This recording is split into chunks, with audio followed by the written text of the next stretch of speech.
Hello everyone, welcome back our YouTube channel. आज जो हम पढ़ने वाले हैं, जो हमारा चैप्टर चला हुआ था एसिड बेस एंड साल्ट, उसके कुछ लास्ट टॉपिक रहते हैं, उनके बारे में पढ़ेंगे।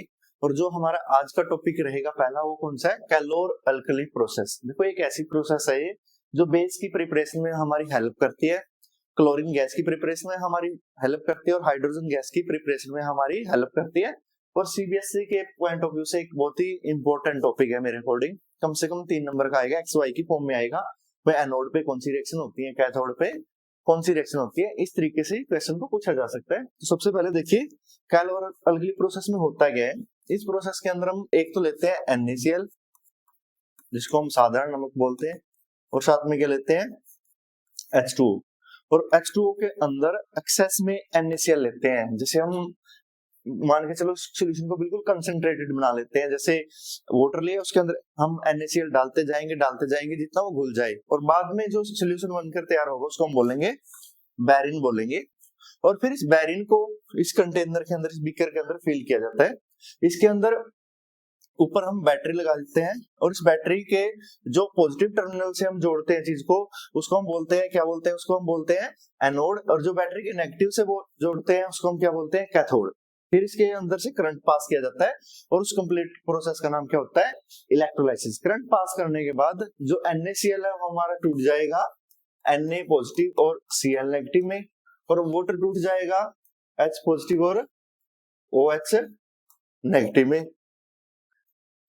तो उसके बाद ये प्रोसेस हम आगे कंटिन्यू करते हैं। देखिए, इसके अंदर हम बारी बारी देख लेते हैं एक बार। देखो, chlor alkali process is a electrolysis process जो करंट की हेल्प से होगी, in which a aqueous solution of sodium chloride का, जो मैंने बताया था बैरिन बनेगा, is a electrolyted to produce chlorine, hydrogen gas and sodium hydroxide NaOH। इन 3 चीजों की प्रिपरेशन के लिए इसका हम क्या करते हैं? यूज करते हैं। देखो, इलेक्ट्रोलाइसिस का मतलब समझो, भाई कोई भी एक्वा सॉल्यूशन है, उसके अंदर हमने साल्ट को डिसॉल्व कर रखा है, उसके बाद जब हम उसमें से करंट पास करते हैं ना, उस कंप्लीट प्रोसेस का नाम क्या होता है? इलेक्ट्रोलाइसिस। तो इस प्रोसेस के बाद क्या होगा? हमारा Na पॉजिटिव किससे जुड़ेगा? OH से, और हमारा NaOH मिल जाएगा। और ये देखो मेम्ब्रेन है, ये मेम्ब्रेन दो सॉल्यूशन को सेपरेट करने का काम करती है, बस इसका कोई ज्यादा काम नहीं है। तो धीरे धीरे यहाँ से Na जाएगा और OH से कंबाइन होता जाएगा, Na जाएगा और OH से कंबाइन होता जाएगा, और हम NaOH को यहाँ बाहर निकाल लेंगे। लेकिन यहाँ पर हमारे पास 2 प्रकार की गैसेस बची, एक तो Cl और दूसरा H। तो H पे H पॉजिटिव होता है, Cl पे नेगेटिव होता है। तो इसलिए नेगेटिव चार्ज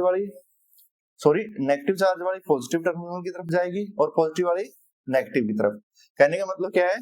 जो हमारी Cl नेगेटिव है वो अपना एक्स्ट्रा इलेक्ट्रॉन का लॉस करेगी और किसकी फॉर्मेशन कर लेगी? Cl2 की, और यहाँ से इलेक्ट्रॉन का लॉस हो जाएगा। और जब इलेक्ट्रॉन का लॉस होता है उसको हम क्या बोलते हैं? ऑक्सीडेशन।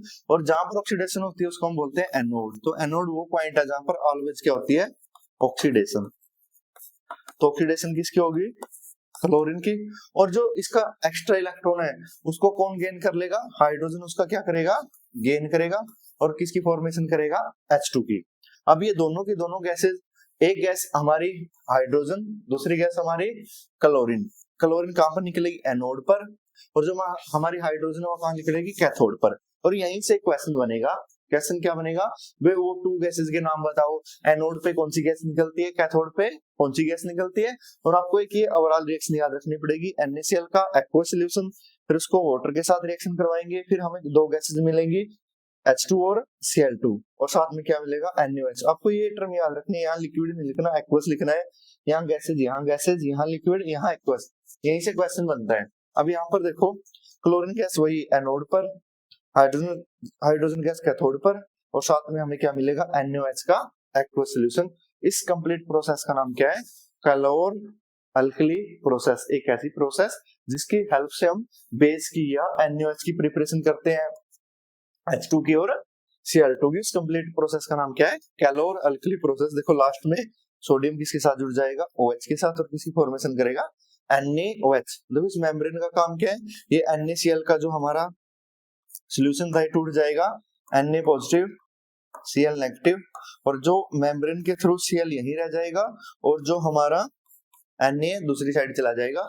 और यहाँ पर जो वाटर मॉलिक्यूल है उनका जो हमने डिकम्पोजिशन किया है H पॉजिटिव और OH नेगेटिव में तो OH के साथ Na जुड़ जाएगा, तो इस कंप्लीट प्रोसेस का नाम क्या है, एक कैलोर अल्कली प्रोसेस। देखो एनोड जहां पर ऑलवेज ऑक्सीडेशन होती हो, कैथोड जहां पर ऑलवेज क्या होती हो, रिडक्शन होती हो। तो कैथोड पर क्या होगी, रिडक्शन, एनोड पर क्या होगी, ऑक्सीडेशन, और इस कंप्लीट प्रोसेस का नाम क्या है, कैलोर अल्कली प्रोसेस। एक ऐसी प्रोसेस जिसकी हेल्प से हम NaOH या सोडियम हाइड्रोक्साइड की क्या करते हैं, प्रिपरेशन करते हैं। अब इसे नेक्स्ट टॉपिक देखिए, जैसे नेक्स्ट टॉपिक क्या है हमारा, इसे नेक्स्ट टॉपिक है हमारा पीएच पेपर, जो बहुत ही इंपॉर्टेंट है। जो पीएच पेपर हमें बताता है कि कोई चीज एसिडिक है, बेसिक है, या फिर क्या वो न्यूट्रल है। इन सबकी कंप्लीट इंफॉर्मेशन हमें कौन देता है, पीएच पेपर। तो पीएच पेपर क्या है, देखो पीएच पेपर क्या है, it use to find a solution, कोई भी सोल्यूशन एसिडिक है, बेसिक है, या फिर क्या है, न्यूट्रल है, वहां पीएच की कुछ रेंज है। अगर कोई भी सोल्यूशन एसिडिक होगा तो उसका पीएच 7 से क्या होगा, कम।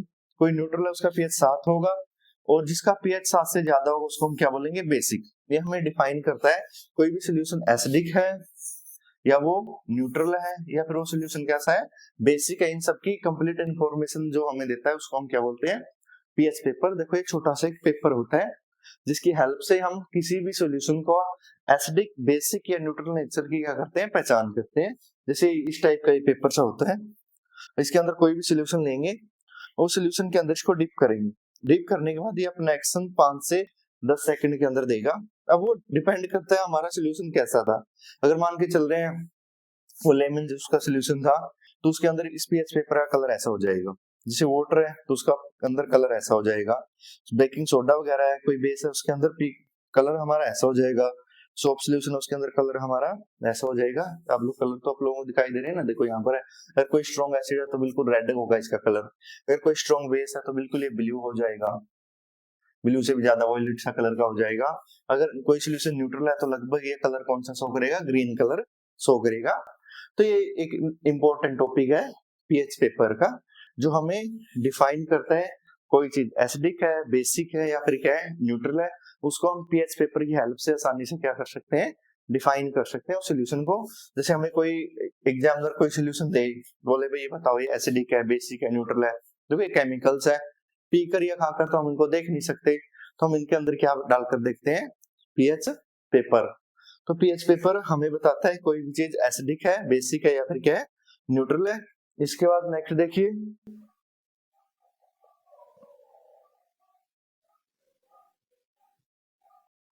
अब जैसे यहाँ पर कोई जर्नल एग्जाम्पल हमने ले रखे हैं, उन जर्नल एग्जाम्पल्स के अंदर मैंने बता रखा है। जैसे पीएच का कलर है, ये तो आप लोगों को पता ही है कि कोई एसिडिक होगा, बेसिक है, न्यूट्रल सोल्यूशन है। हमारी डेली लाइफ के अंदर यूजेस की जो चीजें हैं ना, उनका पीएच मैंने जस्ट यहाँ बता रखा है। देखिए जैसे ब्लीचिंग पाउडर है, उसका पीएच कितना होगा, 12 से 13 के बीच में होगा।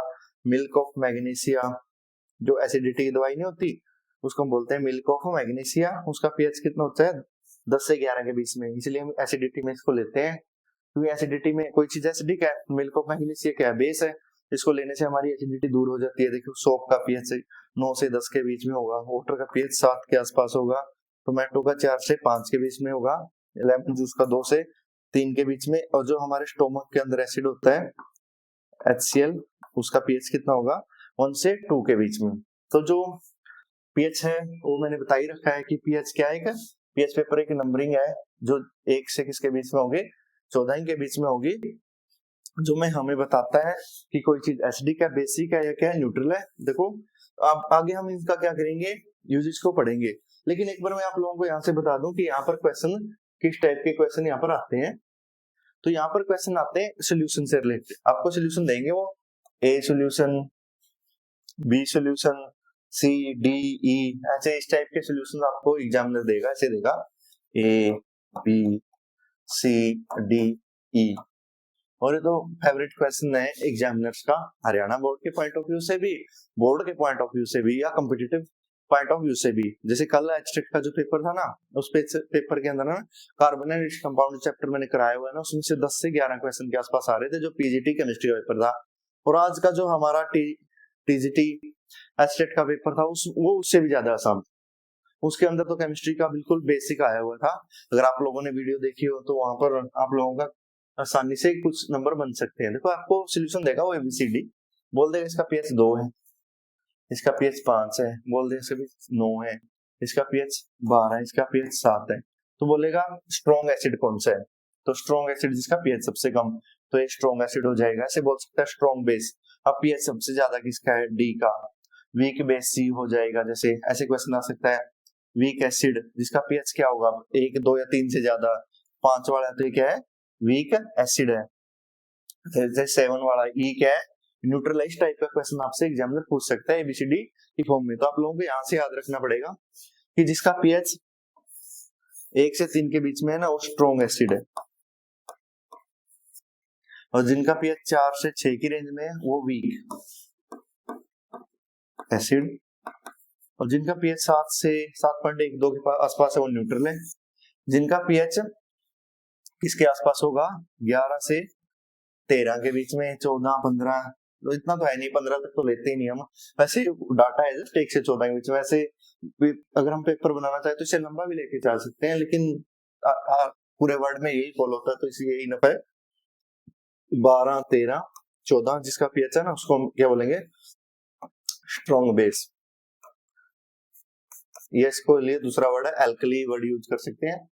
और जिसका pH क्या होगा, 8, 9 या 10 के आसपास होगा, उसको हम क्या बोलेंगे, वीक अल्केलाइन। ऐसे क्वेश्चन एग्जामिनर आपसे पूछ सकता है ABCD की फॉर्म में। इसे अब नेक्स्ट देखिए, इसे नेक्स्ट हम पढ़ते हैं कुछ डेली लाइफ के अंदर pH की इंपॉर्टेंस क्या है। जैसे हमारी लाइफ में pH का महत्व पढ़ेंगे हम, तो सबसे पहले तो हमारी बॉडी भी, जो ह्यूमंस बीइंग है या कोई भी एनिमल्स है, उनकी बॉडी सभी की बॉडी pH सेंसिटिव है, तो एक नॉर्मल pH की रेंज पे काम करती है। उससे कम या ज्यादा pH होगा तो चाहे एनिमल हो चाहे इंसान हो, बीमार हो जाएगा। तो यहाँ पर सबसे पहला पॉइंट तो यही है भाई, जो हमारी डाइजेस्टिव प्रोसेस है, हम देखो डिफरेंट टाइप का फूड खाते हैं, बासी खाना भी खा लेते हैं ना, रात को फ्रिज में रखकर खा लेते हैं, या जो हम फूड खाते हैं उसके अंदर बहुत सारे बैक्टीरिया वगैरह होते हैं। तो वो फूड जब हमारी बॉडी के अंदर जाता है तो हमारी बॉडी के अंदर भी क्या है, एक एसिड है जिसका नाम क्या है, HCl, हाइड्रोक्लोरिक एसिड। और वो जितने बैक्टीरिया जर्म वगैरह आते हैं ना, उनको क्या करता है, किल कर लेता है, उन माइक्रो ऑर्गेनिजम्स को। तो एक तो ये है, पहला ही देखो pH का हमारी लाइफ में कितना इंपॉर्टेंट है। दूसरा, हमारी बॉडी है जो काम करती है 7 से 7.2 के आसपास, इतने pH पे हमारी बॉडी काम करती है। अब इससे कम या ज्यादा होगा, इससे कम हो गया तो हमारी बॉडी में एसिडिटी हो जाएगी, इससे ज्यादा हो गया तो हमारी बॉडी में क्या हो जाएगी, हमारी बॉडी बेसिक हो जाएगी, तो वहां पर वॉमिटिंग वगैरह की समस्या होनी शुरू हो जाएगी। अगर एसिडिटी होगी तो हमारे शरीर में जलन शुरू हो जाएगी। तो हमारा शरीर भी किसके ऊपर काम करता है, pH के ऊपर काम करता है। अगर हमें pH की नॉलेज हो ना, जैसे मान के चलो हमने कोई मीठी चीज खाई, तो उसके बाद हमारा चरचरी चीजें वो खाने को मन करता है। जैसे हमने कोई कड़वी चीज खा ली तो उसके बाद बेसिक कड़वा कोई क्या होगा, बेस होगा, तो फिर हम एसिडिक चीजें खाने का हमारा क्या करेगा, मन करेगा। हमारा शरीर भी सारा का सारा किसके ऊपर काम करता है, pH के ऊपर काम करता है। अगर हमने कोई चीज ज्यादा एसिडिक खाई है तो हमारे शरीर में जलन हो जाएगी, बेसिक खाई तो वॉमिटिंग वगैरह आना शुरू हो जाएगी। तो वो सब किसके ऊपर बेस है, pH के ऊपर बेस है। जो हमारी लाइफ है वो pH पे क्या कर रही है, डिपेंड कर रही है। अब देखो प्लांट्स की ग्रोथ में, अब प्लांट्स की ग्रोथ का मतलब क्या है, मान के चल रहे हैं हम कोई पेड़ लगाना चाह रहे हैं, हम अपने घर पर चीकू का पेड़ लगाना चाह रहे हैं, तो उससे पहले अगर हम डायरेक्ट पेड़ को लेकर आएंगे घर पे लगाएंगे, फिर वो पेड़ नहीं चलेगा, क्या पता चल जाए। डिपेंड करता है कि जो वो हमारा पेड़ है वो किस pH पे काम करे, वो प्लांट हमारा किस pH के ऊपर काम करेगा, तो वो भी हमें कौन बताएगा, pH की हेल्प से। जैसे कोई भी किसान है अपने खेत में कोई नई फसल उगाना चाहता है, तो सबसे पहले उसको अपनी मिट्टी को चेक करवाना चाहिए। उसको मिट्टी को चेक करवाने के बाद मान के चलो उसने कोई प्लांट लगाने हैं जो 8 pH के ऊपर काम करते हैं, लेकिन उसकी मिट्टी उसका pH कितना है, 4 है, तो उसको उसका pH बढ़ाने के लिए उसके अंदर क्या डालना पड़ेगा, बेस। जैसे एग्जाम्पल है, देखो pH of soil effect the growth of plant, की ग्रोथ को क्या करता है, इफेक्ट करता है। Most plant grow in acidic to neutral soil.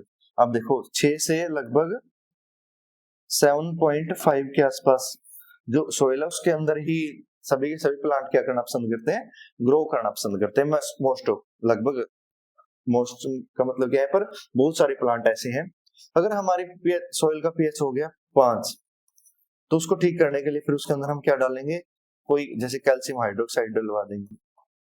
ये क्या है, बेस है, तो बेस दोबारा इसके पीएच को क्या करेगा, बढ़ा देगा। एक तो इसका ये इंपॉर्टेंस है। और जितने भी इंसेक्ट है वो एज ए बायो वेपन्स भी केमिकल रिलीज करते हैं। तो वो केमिकल उसने तो रिलीज कर दिया, लेकिन उसको राहत कैसे देनी है उस केमिकल से, वहां पर भी क्या काम करता है हमारा पीएच की नॉलेज हमारी काम करती है। मान के चलो ये वेस्प है, कट करेगी तो हमारी बॉडी के अंदर क्या करेगी, एसिड रिलीज करेंगे। तो क्या बोलेंगे, पेट्रोल लगा लो उस पे भाई, इसके ऊपर अचार लगा लो भाई, इसके ऊपर कोलगेट लगा लो भाई। क्यों बोलते हैं इसको, लोहे से घिसा लो इसको। क्यों बोलते हैं, क्योंकि जो वेस्प ने हमें कट किया है उसके अंदर कौन सा एसिड है, फॉर्मिक एसिड। तो हमारी बॉडी क्या होगी, एसिडिक होगी। तो उसको अब ठीक करने के लिए हमने उसके ऊपर क्या लगाना पड़ेगा, बेस लगाना पड़ेगा। क्योंकि जिस जो हमें पेन महसूस होगा, हमारी बॉडी रेड हो जाएगी, और इरिटेशन जो हमें जलन महसूस होगी ना, उसको ठीक करने के लिए हम क्या करेंगे, किसका प्रयोग करेंगे, बेस का। जैसे जब हमें वेस्प कट करेगी ना, तो वहां पर वेस्प के जो उसने बायो वेपन यूज किया है उसका पीएच कितना होगा, 2 से 3 के बीच में, जो एक स्ट्रॉन्ग एसिड की तरह काम है। तो इसको रिलीव करने के लिए हम या तो उसके ऊपर क्या लगाएंगे, कोई बेस लगाएंगे, उसके ऊपर बेकिंग सोडा लगाएंगे, उसके ऊपर लोया घिसा सकते हैं, कोलगेट लगा सकते हैं। तो कोलगेट तो जैसे कोई कंपनी है, कोलगेट का क्या लगा सकते हैं, पेस्ट लगा सकते हैं जो बेस होता है, और हमारी बॉडी को दोबारा क्या कर देगा, न्यूट्रल करेगा, और हमें जलन कम महसूस होगी। एक इंपॉर्टेंस है किसका, पीएच का। उसके बाद सोइल का ट्रीटमेंट, ये मैंने बता ही दिया। अगर हमारे घर की सोइल है ना, या हमारे खेत की सोइल है, वो किस कैसी होगी है, एसिडिक होगी है, तो उसके अंदर क्या डाल देंगे, सिलेक्ट लाइम, जिसको हम कैल्शियम हाइड्रोक्साइड बोलते हैं, या आप लोग क्या बोल सकते हो, बेस बोल सकते हो, जो हमारी मिट्टी के क्या करेगा, पीएच को बैलेंस करने का काम करेगा। और बहुत सारी इंडस्ट्री है जो क्या करती हैं, डिफरेंट टाइप के केमिकल्स बनाती है, अपने प्रोडक्ट बनाती है, उनके सभी के सभी प्रोडक्ट भी किसके ऊपर काम करते हैं, उनका एक स्पेसिफिक पीएच होता है। मान के चलो कोई कंपनी है खट्टी खट्टी कैंडी बना रही है, कोई ऐसी कंपनी है जो थोड़ी कड़वी चीजें बना रही है, जैसे कोई कंपनी है जो टूथपेस्ट वगैरह बना रही है, वो बेस है, तो वहां पर उनका पीएच हाई रखना पड़ेगा। जैसे खट्टी चीजें, उनका पीएच क्या रखना पड़ेगा, लो रखना पड़ेगा। वो सब की सब भी किसकी हेल्प से हमें पता लगेगा, अगर हमें किसकी की इंफॉर्मेशन हो, पीएच की हमारे पास इंफॉर्मेशन हो। जैसे हमारे टूथ डिके, जैसे हमारे दांत गलना शुरू हो गए, छड़ना शुरू हो गए, खराब होना शुरू हो गए, कब होंगे, जब हमारी जो मुंह है उसका पीएच कितना होगा, दांतों का पीएच या हमारे माउथ का पीएच कितना होगा, 5.6 या उससे कम होगा। तब उसको ठीक करने के लिए हम क्या करेंगे, कोलगेट वगैरह, टूथपेस्ट वगैरह से क्या करेंगे, बस ब्रश करेंगे, तो उससे हमारा जो मुंह का पीएच है दोबारा कितना हो जाएगा, 6 से 7 के बीच में हो जाएगा, और हमें फ्रेश महसूस होगा, और हमें भी कोई चीज गर्म या ठंडी नहीं लगेगी। तो टूथ डिके मतलब क्या, दांतों का खराब होना। देखो, बैक्टीरिया और mouth feed on sugar and produce acid. देखो, जो हमारा अगर हम कोई भी मीठी चीजें खाते हैं, तो उसके बाद वो क्या प्रोड्यूस करता है, उस मीठी चीजों के ऊपर, शुगर के ऊपर क्या होगा, बैक्टीरिया जनरेट होंगे, जो क्या रिलीज करेंगे, एसिड। और उस एसिड रिलीज होने से हमारे दांत है ना खराब होना शुरू हो जाएंगे, अंदर से ब्लैक ब्लैक सा होना शुरू हो जाएंगे। क्यों होंगे, उस प्रोसेस का नाम क्या, टूथ डिके। क्यों होंगे, क्योंकि उस दौरान पीएच 5.6 या 5.5 से भी क्या हो जाता है, कम हो जाता है। तो उसको ठीक करने के लिए हम फिर क्या करते हैं भाई, बोलते हैं नीम की दातुन करवे सबसे अच्छी है। क्यों, नीम क्या सबसे ज्यादा कड़वा है, तो सबसे ज्यादा बेसिक है, तो वो एकदम से क्या करेगा, जो हमारी बॉडी का पीएच लो हो गया है उसको क्या कर देगा, हाई करेगा। हमारे मुंह के पीएच को जब वो बढ़ाएगा, तो हमें महसूस होगा कि अब हमारे जो दांत है उनके अंदर क्या है, पेन नहीं है। तो सबकी सब हमें कैसे पता लगता है, जब हमें किस चीज की इंफॉर्मेशन हो, पीएच की इंफॉर्मेशन हो। तो पीएच पे ही हमारी लाइफ क्या करती है, डिपेंड करती है। जिस इंसान को पीएच की नॉलेज है, वो इंसान है ना, अपनी लाइफ में लगभग बीमारियों से फ्री होकर क्या कर सकता है, जीवन को जी सकता है। फॉर एग्जाम्पल, जैसे हम होटलों के अंदर खाना वगैरह खाकर आते हैं, उसके खाने के बाद होटल वाला हमें क्या खिलाता है, सौंफ है ना, शुगर, या फिर क्या खिलाएगा, मुसा वो गुड़ बोलते हैं इसको, जैगरी बोलते हैं जिसको, गुड़, वो खिलाएगा। अब देखो, वो नहीं है उसके पास वो एक्सेस में है, इसलिए खिला रहा है क्योंकि उसने फूड को टेस्टी बनाने के लिए, या फूड के अंदर जितनी भी सब्जियां, टमाटर, नींबू वगैरह डाले हैं ना, वो सभी के सभी एसिडिक है। एसिडिक है तो हमने एसिडिक फूड खाया। अगर हम घर चले गए ना बिना मीठा खाए, या उसके ऊपर कोई बेस लिए, तो हमारे शरीर में जलन हो सकती है।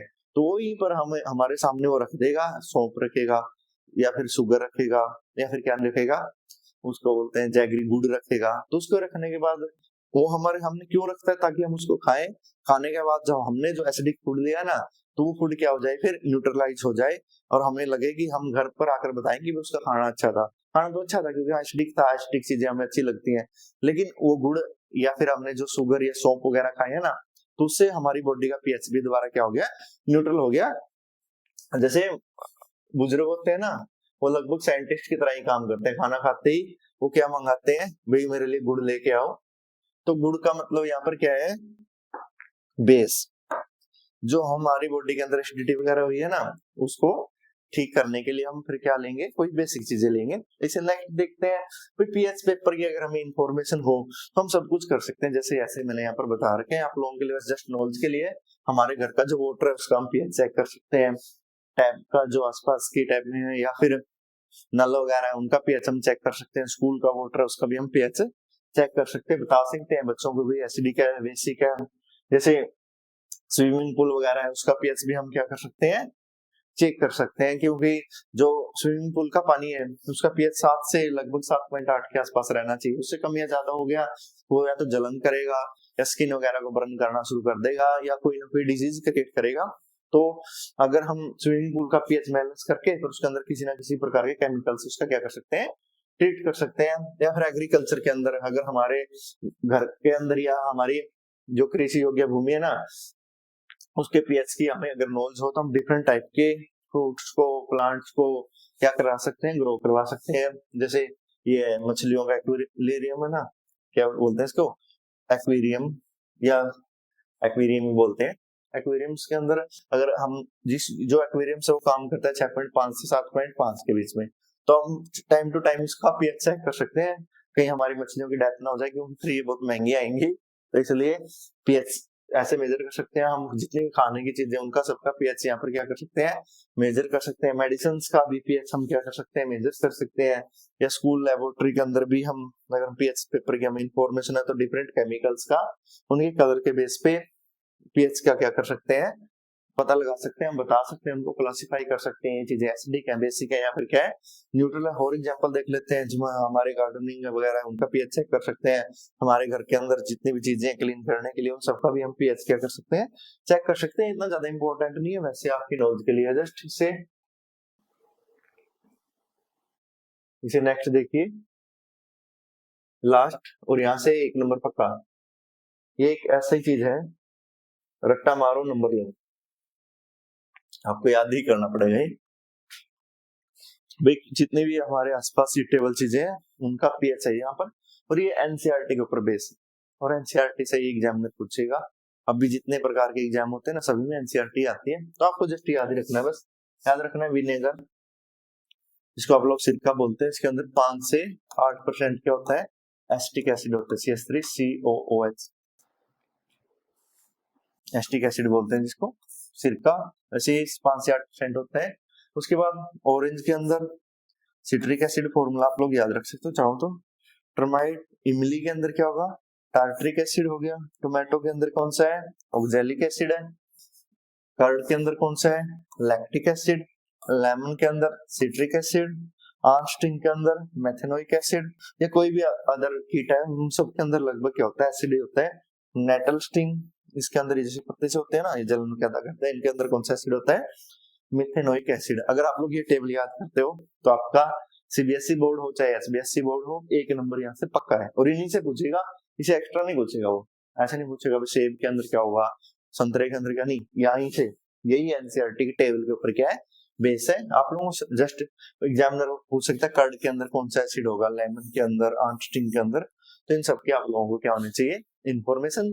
और आपका चैप्टर यहाँ पर क्या होता है, समाप्त होता है। इसी नेक्स्ट चैप्टर हम शुरू करेंगे हमारा first chapter, chemical reactions and equations. Thank you for watching. अगर आपको कोई समस्या हो या आपको समझ में नहीं आया है तो आप लोग कमेंट के माध्यम से मेरे को बता सकते हो हमारे इस यूट्यूब चैनल के ऊपर।